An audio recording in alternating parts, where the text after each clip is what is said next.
Bismillahirrahmanirrahim. Alhamdulillah wassalatu wassalam ala al-habibil mustafa sayyidina wa maulana Muhammadir Rasulillah wa ala alihi wa itratihi wa ashabihi wa man walah. Amma ba'd.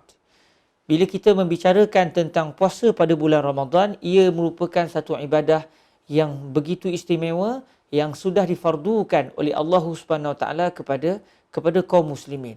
Kalau kita meneliti kepada sejarah puasa satu ketika dahulu tidaklah diwajibkan ke atas kaum muslimin.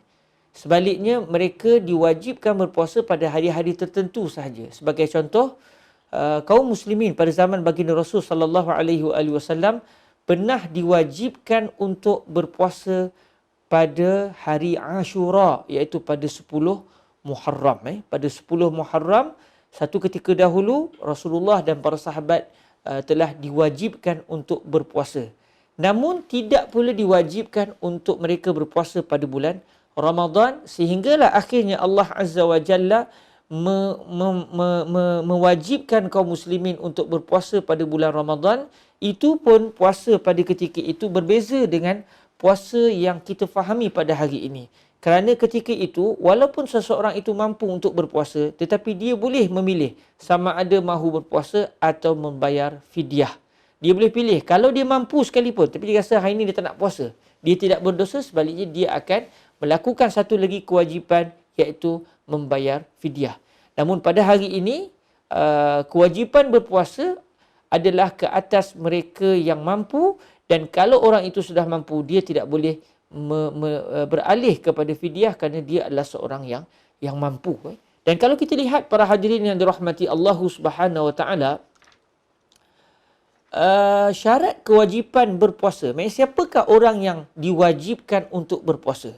Yang pertama disebut oleh para ulama, yang pertama mestilah dia seorang Muslim.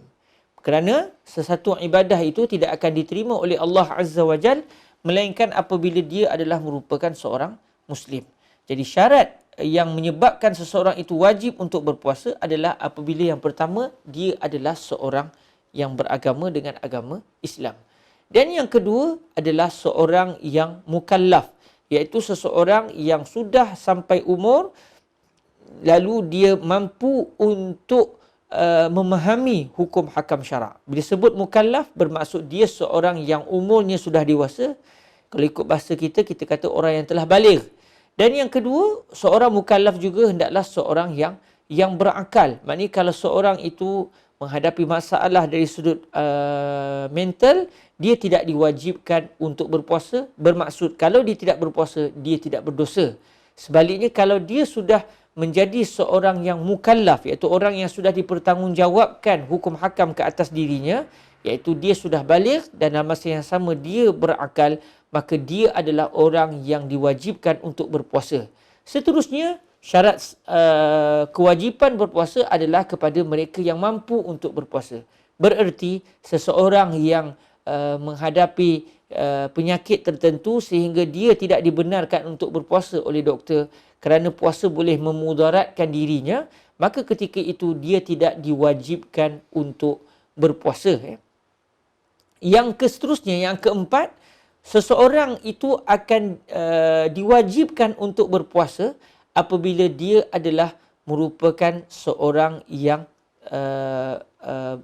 bukan musafir, seorang yang bukan musafir. Ini kerana seseorang yang bermusafir, dalam mazhab Imam Asy-Syafi'i radhiyallahu taala anhu wa ardahu, orang yang bermusafir dengan maksud dia sudah keluar daripada rumahnya sebelum subuh sesuatu hari Ramadan, maka dia tidak diwajibkan untuk berpuasa.